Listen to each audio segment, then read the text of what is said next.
What a good weekend. That was a hell of a 3 days, huh?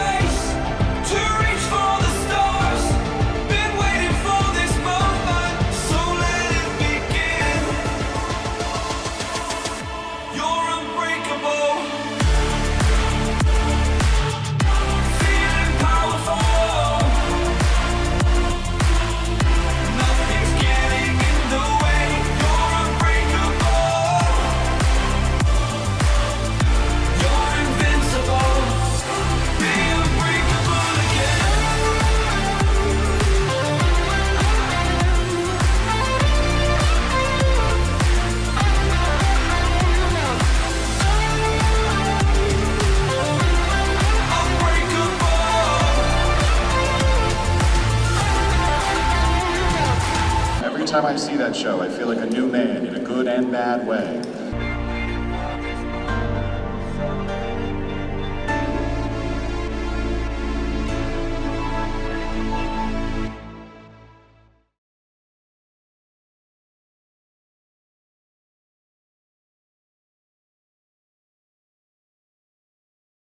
Okay. I'm gonna have to explain that later. Hello everyone, welcome back to the TJOmega channel. This is the annual Metrocon recap for this time, of course, for 2025. Okay, so full disclosure, before this year, there was a little bit of debate about whether or not this would be my last Metrocon, because I'm so much busier than I used to be. And I keep wondering, like, how much am I getting out of this? Because I don't know any of the guests anymore. I'm not up on anime. A lot of people that I used to go to the con for are no longer there. They've moved away. They've moved on from the convention. A few of them passed away.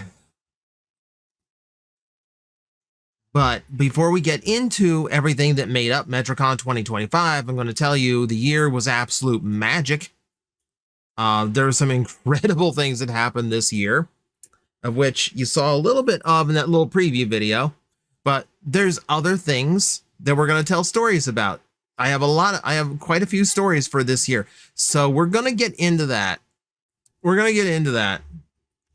But yeah, I think I've dedicated myself to, like, as long as I have $1 in my bank account and a pulse in my chest, I'm going to try and make it to Metrocon every year. I just am. That's just how it goes. It's home away from home. It's where I am comfortable. It's my home, and I just stay somewhere else the rest of the year. So we're gonna get a little bit of the mushy stuff out of the way first. Now, when it comes to my recaps, I always give, like, constructive criticism, tell you how the weekend went, tell you all the stories, but I always try to be constructive for the people who actually are from Metrocon who are going to be listening. So we're gonna get into, like, the meat of everything that was the convention. And then if you're one of my usual people who's just here for the haul from the dealer room, that comes toward the end, and that carries a lot of stories too. So stick around for that as well. So we are just going to point out with, like, you'll notice I normally post a shot of the convention center that's a lot closer than this. This is actually from a different hotel. The one on the right is the embassy that I have been staying at for Metrocon for like 16 or 17 years. It's only the first year that only year one, I stayed at a different hotel for the convention. Until this year, where we stayed across, like, not even across the street, it was like around the corner, at the Marriott that's around the corner. And oh my God, it was a better experience. If you don't mind walking a few crosswalks, then I will highly recommend going to that hotel instead of the embassy. It is far superior, just for your usual con goers out there. Just for the usual con goers, just a little bit of a tip for you. No, we talked about the convention itself. As you can see, just from this one shot of the dealer room, this place was loaded. So attendance was about the same this year, according to Alex at the end of the con, about 15,000 people, and it felt it. You know, everything felt busy at all times. I never really got the feeling like, oh man, it's really empty in here. There's nothing going on. Of course there's something going on. Every year there's something going on. It's crazy stuff. So yeah, and everything bustling with energy. I love the shot that I got of just the line, just like the cattle line here of just people snaking through to get to registration. It's an amazing sight in motion. In motion. It's like an ant colony going to work. Just everyone filing in, filing in, filing in, filing in. Just absolutely brimming with energy, which will go away by Sunday. But on this shot in Friday, in this footage that I capture on Friday, oh, everyone has all of the energy, and it's awesome to see. It's why, like, a lot of people go on Sunday because it's a cheap day. They just want to go into the dealer room, and that's all fair, and that's fine. But like, if you really want like the con goer energy, you need Friday or Saturday. Like, to really experience the energy of a convention, Metrocon especially, you need to go on day 1 or day 2. That's when everyone is just, nobody has been carrying around a bulky cosplay all day. Nobody has been struggling to figure out food yet. So it's worth it. It's worth it to go the early days too, because there's so much going on. Go for the cosplays alone. Look at this Michelangelo. Look at him. He is immaculate. Like that. It looks straight, like it came straight out of the live action movie from the 90s. Like, it looks amazing. Now, it is a bought costume.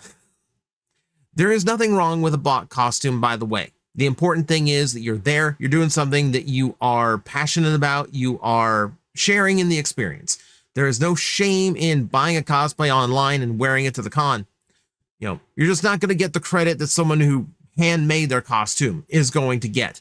So this guy was walking around. He also the same guy who was walking around in like an 8-foot tall Bumblebee, the one you saw in the preview. Same guy. So he brings some heavy duty cosplays with him. But plenty of the homemade stuff was fantastic as well. Take a look at these Power Rangers, a full set of 7 Rangers in feudal Japanese style. Absolutely immaculate and beautiful. I love seeing a team cosplay like this, especially like a cool twist on a familiar face. Loved this cosplay. There's a ton that I want to show you. Someone came as, you saw Kamen Rider Shin, but there's also someone came as Kamen Rider Ixa. So for my Tokusatsu fans, we had that. Someone came dressed, you know, you saw the Death Scythe, which is an incredible cosplay itself.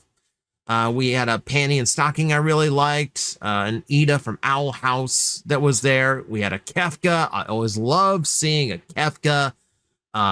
Absolutely amazing cosplays this year. I grabbed as many as I could, though honestly, I know there's a bunch of really good ones I missed. So it's how it goes. You can never get them all. You can never get them all. Now, this is the second year that I've had my buddy Gob the Goblin over on Twitch. He was doing photos for me, so I'm gonna grab those, throw them into I'm gonna do one big video for Metrocon this year. That's what I've decided. Just one huge highlight video. And I'm probably gonna intersperse those photos he got. So you'll see a little bit more than even what I've seen. So I don't even know exactly what he caught yet. So cosplay as always at Metrocon is on point. Some people put out some really high efforts to show, you know, to go around the convention hall in. Really, really cool stuff. So in a similar vein, there's cars that cosplay as well. These are the Itasha cars, like the heavily skinned cars, you know, usually with a lot of anime characters. Usually like full of stuff too. Like this one, someone came in a Soundwave car, kind of awesome, but also loaded with Soundwave stuff inside. That's how Itasha cars go.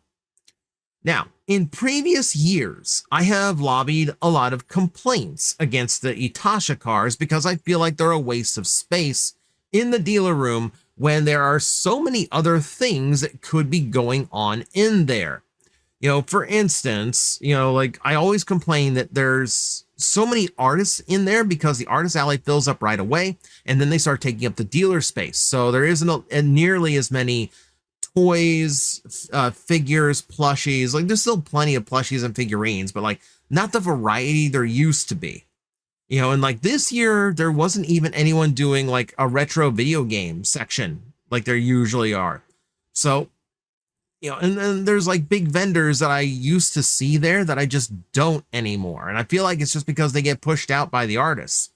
So I'm always like, this is a waste of space where you could be putting out more artist alley section, and that way there's more room for dealers and we get some variety in like the merch hall again.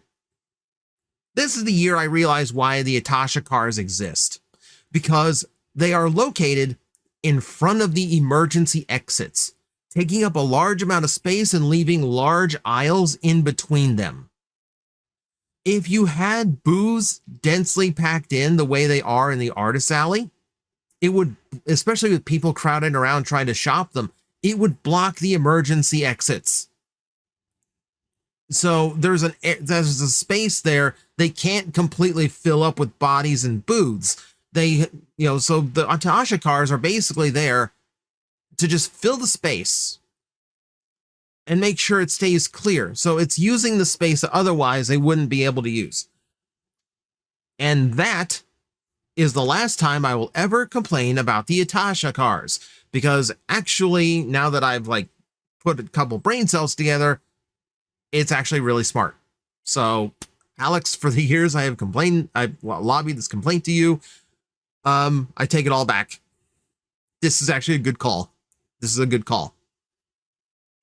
Now, people are great as always. So, you know, that's the Metrocon experience, is just the energy of the people, the cosplays, sharing your passion, everything you're into, finding people who are into what you are into. And I got a story about that too, once we get to what I took away from the convention. Let's go into the events though, because if you've never seen Metrocon before, the big thing about them is they don't rely on a guest list just for content. You know, like Tampa Bay Comic-Con was there a week later with a guest list that was almost 100 people deep. Metrocon had about 7 or 8 voice actor guests, and then a bunch of cosplay guests, etc., and a few entertainment groups, but no like gigantic list of people coming in to provide content for them. They create the content themselves. We have 5 major shows that went on this weekend, aside from all the guest panels, all the fan panels and whatnot, which, by the way, there was a Transformer panel. I'm not going to levy too much criticism toward it because it was their first time putting on a panel at Metrocon, putting on a convention panel, period. There were some details wrong. They admitted there's some series they didn't watch, so they're trying to do like a whole, like, here's all the Transformer universes and how to understand them. They skipped a few ones that they didn't see, and they lumped a few in as alternate universes, even though they're not. It's a weird, it was, my only thing would be like, put your research together better first before you make a presentation out of it. That's all. That's all. But other than that, fun time, keep it up. I don't even know if you watch me, but like, keep it up. If you do it again next year, yeah, just, I hope the nerves are gone so you have the ability to like tighten it up and know what you're getting into. Now, let's get on to the actual main events. So, there's 3 mainstays in Metrocon. And the first one is Dream Fight, which is the heir to the chess match that went on for 20 years at that convention. Dream Fight boils the chess match down into essentially its root. It tells a story that allows your big matchups that you always wanted to see across different animes and video game characters to actually happen. This year, it was Spy Family basically taking on a crocodile from One Piece, which is not exactly my dream matchup. They told a story, and it's a fun story, but it doesn't feel like I had a dream fight here. You know, there's some fun stuff, and other characters got involved. Hatsune Miku was there. That was funny. Spike Spiegel from Cowboy Bebop, fighting, I don't know Spy Family, so I don't know the dad's name. I don't know it offhand. Okay, those two against each other, that is something of a dream match. Okay, I will give it that. But it felt a little bit thin. I could have used a couple more characters, and I could have used a couple more, like, guaranteed, like, these are, like, the characters I want to see go at it. Like, these are the dream matches that I used to see in the chess match, you know? Like, if I like, that's what like the chess match was to me. If I wanted to see Kenshin Himura from Rurouni Kenshin battling like Baiken from Guilty Gear, and you've got these two like awesome samurai warriors going at it, that's my take on a dream match, right? You know, not a little girl with a squirt gun versus Crocodile. That's not to say the fight wasn't fun. That wasn't to say the event wasn't fun. The event is great. If anything, yeah, it boils the chess match down to its essence and gets rid of all the superfluous fluff. You don't have, 30 odd characters that you have to figure out and explain away. You can just tighten it up to a single story. I could have used a little bit more variety in the combat. There's a lot of physical, like punching combat. Chess match would have had more swords, would have had extra, different types of weaponry. I remember when they did old school versus new school, they wanted a common rider in. They went with X because he had a staff. They wanted someone on the old school side that could fight with a staff. And I understand that it requires more training. It requires more specialized people to come in and actually be able to perform that safely. But it did add a lot of variety to it. And I was missing the variety, both in like character selection in Dream Fight and just the fight style. So I think that's I'm trying to levy a fair criticism here. I just felt like it could have had a few more characters, a few more like dream matchups, a little bit more variety in the fight. I think it tried to tell a really fun story, which it did, but it needs a little bit more than just that story. That's all. The other one, the next one up is going to be the Masquerade. And they've gotten really loose with the Masquerade rules. It used to be, yeah, you wear a mask, but these days it's mostly just, if you're in a cosplayer, it's like, you're fine. If you can justify, if you're just in the vibe of what they're going for, you're fine. This one was Dan to Dan based, as well as throwing in a bunch of different characters. Sailor Mars is part of the plot. The villain is Naraku from Inuyasha, because they're going with like a spirit theme. And this is fun. So whereas Dream Fight is all about, action during the storytelling, this is usually telling a romance story. And oddly enough, this is where I got a sword fight. In this show is where I got a sword fight. Even me not knowing much about Dan to Dan, I was still into this. Like, I was still really into the story they were telling. It's a very sweet little romance story too. Those are always fun. And like, yeah, this was just a good time. This is a vibe, because the whole thing with the Masquerade is they will stop everything they're doing on stage. They'll come down and interact with everybody on the floor while they play music, and everyone's invited to dance. I have great footage of the dance circles because there were a bunch of them. So loved seeing this. The Masquerade, I think I liked more than Dream Fight this year, if I'm going to be completely honest, because like it felt like what the show aims to do. Fun crossover characters that make sense, great dancing, great music, and telling a nice story. Did what it meant to do. I liked it. They do a I keep expecting it to go to. I'm thrown off here my slides. I keep expecting him to go to a different show. Fire Show, the other mainstay. This time One Piece based, and even me that only looks into One Piece occasionally, I could follow everything. It was fun. It's a fantastic job. The Fire Show is always one of the most impressive performance pieces they do every year. Every year they seem to break out some new trick, some new prop that's really fun. They had a flaming shoe. There's a flaming boot this year. And that was because Sanji's whole thing is his kicks and flaming kicks. So, okay, that's kind of fun. But no, the performers in there are always really impressive. I've got a couple friends in there, Matthew, Amilcar. They do amazing every single year. Always love to see them performing in the Fire Show. But yeah, even me is like not too into One Piece. I could tell they're hitting these huge story points. I'm getting the emotion off of them. And like, that's the point. So even if you're just like an uninitiated fan, you can still really enjoy this, which I think is a really, really important thing. Now let's go to the show that I thought I kept skipping to. So there's always a comedy show every year. It used to be the Star Party, and then it moved on. Then it switched over to Metro Night Live, which was Saturday Night Live skits but anime. And then they did Studio Ghibli Abridged as a completely different format 2 years ago. Went over so well, they repeated it the next year as a main event. And now they decided that the new one was going to be all 8 main Resident Evil games abridged.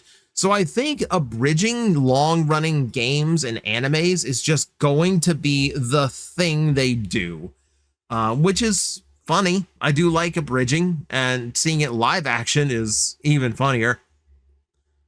The girl performing Wesker. I don't know who that is. I wish I did. I ran into them on Sunday in the dealer room, told them they did a great job. It's because they did do a great job. She was amazing. She was absolutely amazing. Wesker in this performance was a meme lord. Just over the top, outrageous, hysterical what was going on with Wesker. And she did not break character. At no point did she corpse. She straight faced the entire time. Amazing performance. Like, it's always someone who steals the show. It's always someone who steals the show. She did it this year, and I don't like that I don't know her name. I don't know nearly as many of the performers as I used to, and I don't like that. I don't like feeling like I'm left out of like one side of Metrocon these days just because I can't follow everybody. But she was fantastic. They all were fantastic. Yeah, no real notes on this one. This one was a really solid show, and like nice twist at the end too. And then we get to the one show they hire in, but it's become a mainstay at Metrocon. And if anyone from Metrocon is watching this, don't ever do Metrocon without them. I have seen nothing but love, like an admiration grow for them every single year they are there. And I just want to see it continue. That is Kaiju Big Battle. Pro wrestling with really ridiculous giant monster suits. The best thing I have ever seen in my life. This year they played it differently. So it was a gauntlet style event where they start off with a normal wrestling match, and then when someone lost, the winner stayed on, someone new would come out. And they would do that until they ran all the way through to the end, which gave it a different feeling, gave it a more exciting feeling because there wasn't this like weird, awkward pause in between matches. In pro wrestling, normal pro wrestling, you cut to the back and you cut to promos in between matches so you can hype up later matches in the show. And Kaiju does tend to do that sometimes because like Dr. Cube will come out and taunt everybody. But no, this year it was like very like it was hard to get a break. You got like a 15-minute intermission before they continued, but solid 2 hours. I think I got a chance to go back through old footage, and I'll explain why here in a bit. I got a chance to go back through old footage, and it's really, really cool to see like how it started with like barely enough people to fill the first 3 rows and create some crowd noise the first year they showed up, to today where they will fill the entire main events hall. Like packed to the wall, standing room only. Metrocon loves their Kaiju Big Battle now, and they only get better every year, and I love to see it. Fun story out of Kaiju this year. So, the footage you saw in the opening, that's during the main event, during the final fighto. And the guy diving, the guy in the silver suit, is Silver Potato. He's always one of the Kaiju heroes. And on the outside is 2 of the villains, Dr. Cube without his mask and Bear Ranger, essentially an evil Power Ranger. And Silver Potato knocks them both to the outside, and they regather at the front of the ring. And For you wrestling fans, you know that is cue for a dive through the ropes. The problem was, I'm right where they have gathered.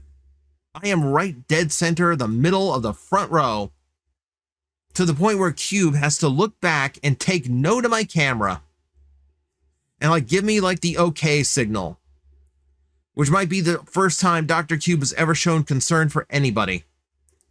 And Silver Potato dives straight at us. And somehow I'm professional enough to actually have the wherewithal to make sure I get the shot. But I also have confidence in the performers because they've been doing this for so long that I knew they were going to keep me safe. So I don't know who was performing the characters that day, but shout out to Potato, Bear, and Cube, whoever you are out there. Thank you for keeping me safe during that spot. Fantastic match from all of you. Love seeing you guys every year. And they're apparently starting to like seeing me every year because some of them are like the guys are starting to recognize me. Yeah, we'll get into that a little bit. But since we're talking wrestling, let's talk about one of the weirdest things that happened the entire day, the entire weekend. So, at one point during Sunday, I checked Facebook and see all my Metro friends like kind of sharing what's going on. And one of them posts a photo of himself with a pro wrestler named Aleister Black, an actual WWE contracted wrestler. I really like Aleister Black. Really liked his run in AEW. I think like as Malachi Black, I think he's a fantastic performer, works a really cool character. Matt's posted a photo of him and they're at the autograph they're like in front of the autograph area. What do you mean Aleister Black is here? I'm eating lunch at the time. I like cram it down my throat. I immediately run back into the dealer hall. I'm ignoring friends, go, oh, hey, TJ, no, hang on. I got to meet up with somebody. And I'm prowling because, oh my God, you know, you think like if anyone's gonna be hard to find, and like the one time it might be hard to find like a 6-foot man from the Netherlands, a 6-foot goth from the Netherlands. It would be in an anime con because he will blend in a little bit. But I did run into him. Him and his wife Zelina Vega, and also a WWE performer I really like. And I really should not. I feel bad because I didn't really talk to her. I talked to Aleister because I want to do like a video bit for the press photos and all that. And they're like, no, like WWE contracts can't do that. Photos are fine though. So he was nice enough to give me a photo, but talked for just like a few minutes. Just kind of talking like because he wanted like what I did there as press and like what the big events of the con were because it's a celebrity deal, right? So like they don't want to go into the main entrance, go through thousands of people because they're going to get hounded. So Zelene is a huge nerd. She wants to, and they're local, so they want to see the anime con. So they sneak them in the back door so they can just explore the dealer room during this last few hours on Sunday. And just happened, got lucky, ran into them. Amazing moment, and cool to talk to, so also if you ever have that chance encounter, just treat him like a normal person. Don't fanboy, just like try to keep her cool. Like my heart's beating across this because like this is such an unexpected cool thing to happen, but like very cordial, very nice to talk to. And I think that's mostly just because I didn't go like, oh my God. Keep it mellow. They're normal people who just have really cool jobs. So a few more stories, but we're going to go into merch now. As I realize it's going to be a very late video, a very long video, but hey, it's Metrocon. They're worth it. So if you want to see what I got at the merch hall, this is where you start waking up. We're going to start with these art prints. I don't normally go for art prints, but look at them. Someone had these gorgeous Kamen Rider prints. And this was hysterical. I got a decade pin for him too. That's now permanent part of my con bag. So I talked to the guy on Friday who put up his booth. He said like it's his first time at Metrocon, did not know how tokusatsu stuff was going to do here. But you know, I told him like, yeah, you'd be surprised. You'd be surprised. There's a lot of Kamen Rider people here. To show you why, there's someone in the dealer hall had a $200 for a complete selection modification ride booker, Kamen Rider Decade Sword. It was gone in an hour. So yeah, we have Kamen Rider people. Like I said, I found 2 cosplayers for it, and there was like a third running around I didn't find. So always want to support a Toku dealer there. So we got Decade, we got Gundam, Dangerous Zombie, we got Gaim, Kachidoki.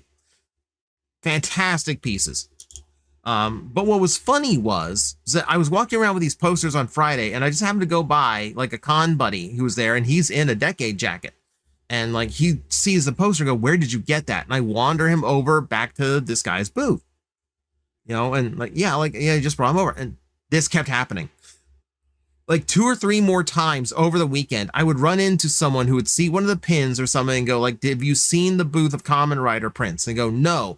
And I haul them over there. And the guy starts laughing every time I do it. Like I tell him like, I'm going to single-handedly make sure you have a good show. And by this Sunday, he did have a really good show. He says he needs to bring more Kamen Rider next year. Yes, you do. I'm going to give him, like, I'm terrible at keeping track of whose artists I grabbed, but I do want to give him particular attention. So this is CeeVee Illustrations. He sells online. Most of the prints I grabbed, as well as all the ones that I didn't because I only have so much wall space these days. Yeah, I made sure all of those, I want to make sure like he gets some good attention because yeah, super cool guy, really good artist. They got enamel pins, got a few t-shirts, things like that. So like, yeah, go support him. I'm going to leave a link in the description as well. Here's another artist that I should shout out because I buy from them multiple times. I got these cute art prints of Chrono Trigger and Final Fantasy VI. One of the few artists there that's keeping the classic stuff alive. Let me see here. I don't have their card. I'm terrible about keeping track of whose card goes with what artwork I bring home. So this is from 1 Megawatt. Watt, W-A-T-T, like electric. So 1 Megawatt did these, if you want to Google them. And I brought from them before in the form of charms, but like, yeah, obviously we've got the main cast of a lot of vintage Final Fantasies, Square RPGs. Does some anime group shots as well. So it's a really, really nice art style. It's very cute. I like it a lot. Someone had an Owl House poster that was beautiful. Like it's vaguely stained glass and tells a lot of the story of the series. So obviously I'm a sucker for Owl House. So I had to pick that up. To be fair, there's a few things. There's a few acrylic standees, which unfortunately I don't have the space. I don't have the desk space for. I was happy to see that Owl House stuff is still alive and well because it's a fantastic show. Couple Mega Man prints. So the one on the left is from Darwin Rose Studios, my friends over there. That's another one you need to Google because they do fantastic work. They do a lot of Transformer stuff, and I've showed off their Transformer stuff before. So absolutely go support them as well. Fantastic people.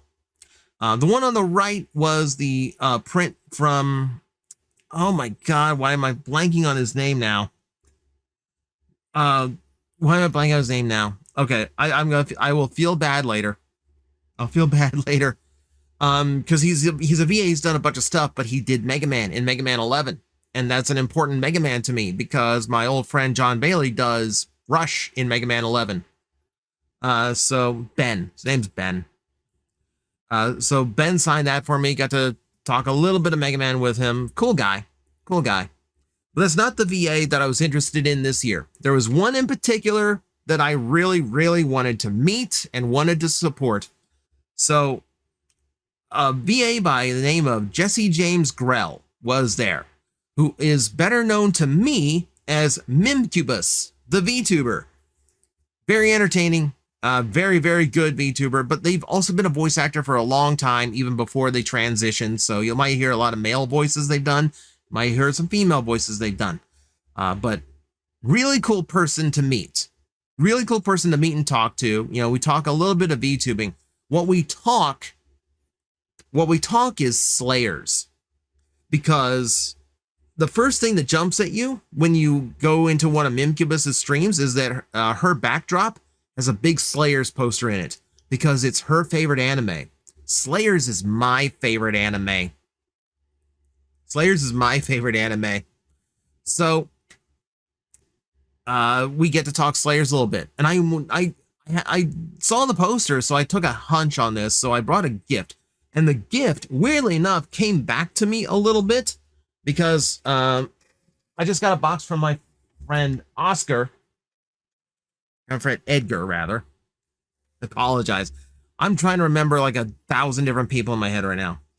But Edgar, along with a bunch of cool stuff from San Diego Comic-Con, actually sent me a pack of Slayers trading cards. But I did have a full set of them, and I gifted that to Mimcubus, and she lost her mind while she was fingering through. It's just like fingering through them. It's like to see the whole set, because it's a whole set of 72 cards. Loved it. She flat out told me like Slayers is like the one thing she collects. And so I was like, okay, so toward the back, there's a dealer who has a bunch of like laser discs and art books and CDs. So it's all that's Slayers.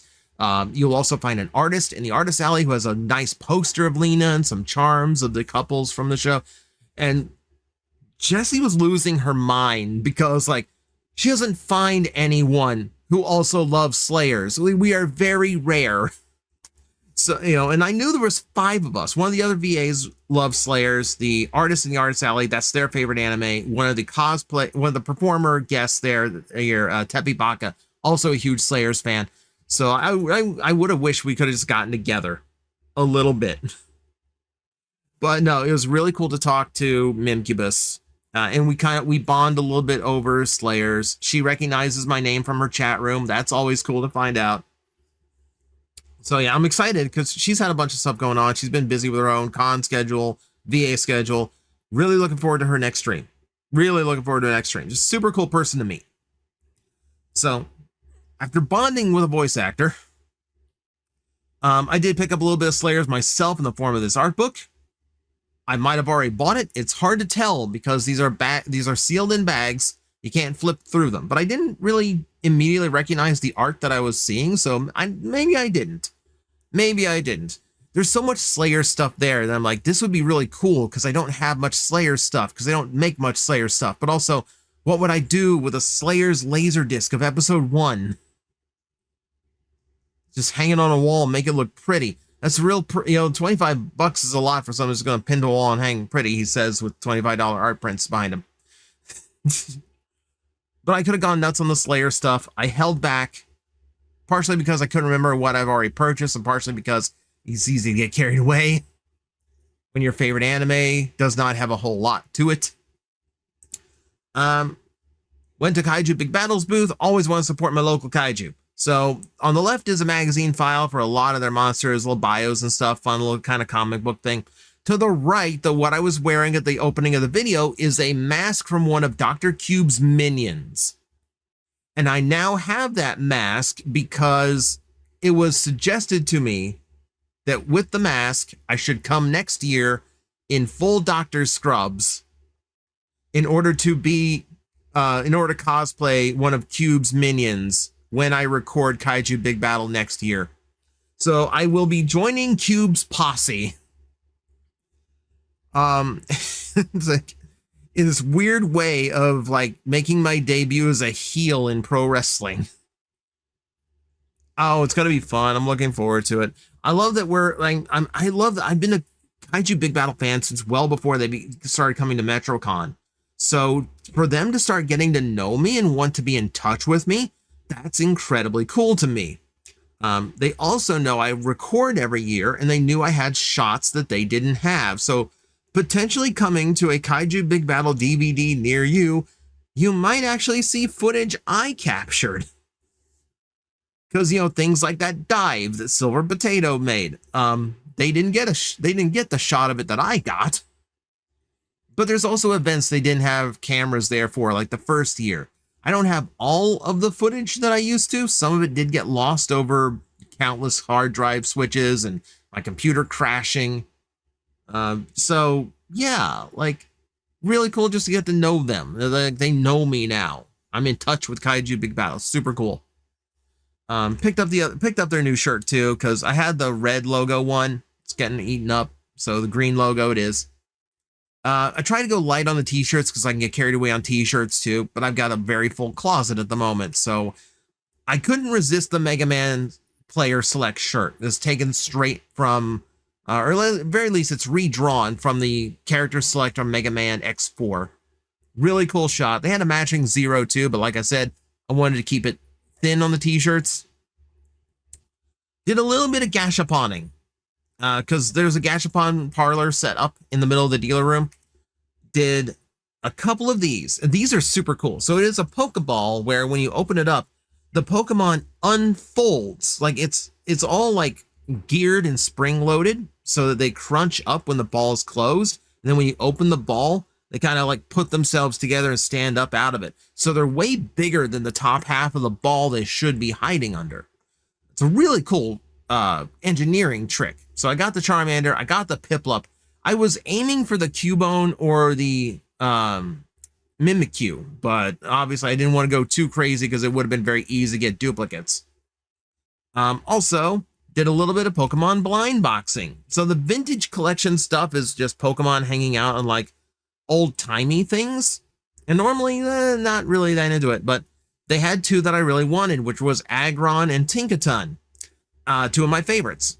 Now, I try not to blind box because I have terrible luck with blind boxes, but last time I picked two blind boxes for Pokemon at Metrocon, I got the exact two I wanted. So I took a shot here, I got the Aggron, the box has Goldango in it. And I really, really do not like Goldango. So I'm not even going to bother putting them together. Coming to an eBay page near you. I needed a little bit more toy. Because there's very little as far as like actual toys. Figurines, yes. Plushies, yes. But toys, not really. Did pick up a figure art of Kaiju number 8. I got into this anime thanks to Red Claw and his manager Momo hosting a watch along in his Discord. So, okay, I need to finish it, but I do really like that series. I really like the design of the character, so... And this was actually pretty affordable figure art as far as like a convention crowd seems. So, okay, I will pick this up just so I can walk away with an action figure. It's like there's almost no action figures anywhere in this convention hall. And then because I'm at an anime con, like there's always an instinct, get a Gundam model, get a Gundam model, get a Gundam model. It just keeps poking my head. But I don't really like all that. I don't like many Gundams. Like the one Gundam I like, I can't find anything here. I don't find it. There's nothing G Gundam here. But he's like, get a Gundam model, get a Gundam model, get a Gundam model. I got a Gundam model. It's mobile. It's Gundam Wing. I liked Gundam Wing in the 90s. It's not my taste today. I think it's a little bit geopolitical story heavy for me, but the designs are still cool. So it's the wings. This is Wing Gundam Proto Zero. It's basically the Endless Waltz design, but metal wings instead of the angel wings, and it still has the bird mode. So it's a little bit of it's the closest I got to finding Transformers at this convention. But no, that's the haul, and that's like the basically like the review of Metrocon and all the feedback I could give. Everything after that is really just a lot of personal interactions, just a lot of like just cool getting to talk to people. I feel terrible because there's a lot of people I know and I see every year and I know them by face, but I don't ever get the chance to talk to them. You know, like there's Ben in registration who I've known forever, and we'll have little moments where we get to talk and goof around, but like never like get to sit down and just talk to the guy. And I feel bad about that. You know, there's Q. Q, my friend on the Brute Squad, who like Q will tell me every year, they're like, yeah, it doesn't feel like Metrocon until I see you. That is entirely mutual. Like Q is the one, like when I get into the convention hall or I get to the hotel, I'm like, this is the guy I gotta find. Like this does not feel right until I've got a hug from Q and we know that we are both here. So I love seeing him. Love seeing him. Wish I knew more of the Bruce. Like I see Jonesy every year, and we never talk. Like it would just because it's so hard for me to talk. I'm so socially inept. It's so hard for me to just talk to somebody out of the blue. You approach me and talk, I will talk your ear off. I can match you beat for beat, whatever you want to talk about. And I'm a listener. If you want to get something off your chest, I'm more than happy to listen all the time. But starting a conversation or jumping into a conversation is very hard for me. It's to my detriment at a convention like this. So yeah, there's a lot of people. Like there's a girl at registration where it's like she's familiar with my face, but she didn't know me by name. Like I don't know her by name even to this day. And she hands me my press badge, goes like, "Have you been pressed before?" I'm like, 15 times. No, you don't have to explain anything to me. I'm good. But we both had that kind of moment of like, we're both in that same boat of like, see you every year. What's your name? And we're both the type is like, I will like, hey buddy, hey pal, hey friend, hey chum, hey compadre. Hey, will someone come over and mention this person's name so I don't have to ask? That type. Social awkwardness is great. But I do meet the people, I do see the people, and I see the I get to hang out with the people that, I really, really like. Morgan, who's been like my go-to for years. Like, even though I'm not doing as much as press anymore, like Morgan is still like, a very important person to me there. One of the most important people, period.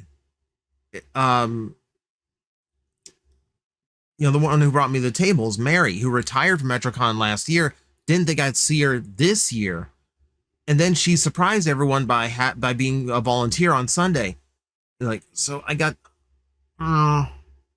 Mary hugs. We got to talk. We got to catch up. I really didn't think I'd get the chance to do it this year. I'm really happy I did. It wouldn't feel right without her. It wouldn't. It's not the same. It's like, it's one of my Metro people. Like, Metrocon feels like family away from family, but like when family members are missing, it doesn't feel right. And like I said, I'm kind of running low on people I really, really know from that convention. Like even Alex, the owner, like I've known for over a decade now. I've barely been able to say a word to him. Like I got a hello and a hug from him this year. And that's about it. It's like I would love to just sit down and talk to the guy, and it just never really happens. Of course, he's the busiest guy there, so I know why it doesn't happen. But no, I could go on and on. I could, but like we're close to 50 minutes into this. And I don't want to go too long because like I still got a big video to put together for you guys. So that's my Metrocon 2025 experience. It's amazing, as it always is.